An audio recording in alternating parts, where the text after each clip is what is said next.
Bir stakan suvdan shunaqa katta ikkita pitsa tayyorladim desam ishonasizmi? Shunaqa ham o'xshab chiqdi.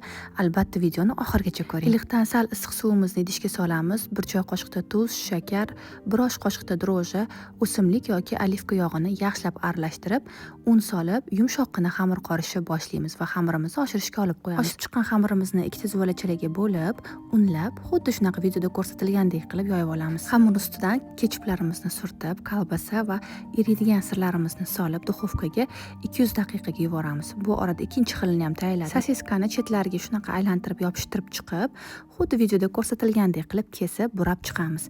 Bu ham juda ham mazali chiqadi va bunga ham kechup va kolbasalarni qo'yib, o'rtasiga sirlarni sepib 200 daqiqaga pishirishga yubordim. Pishib chiqqandan keyin ustiga oregano, qarabsizki, pitsalarimiz tayyor. Ko'chanikidan umuman qolishmaydi, ishonavering. Bu retsept uchun like bosib va yaqiningizga yuborib qo'yishni unutmang. Aytgancha, bu freshni shunaqangi limonli ta'mi boshqacha ekan. Tatib ko'ring.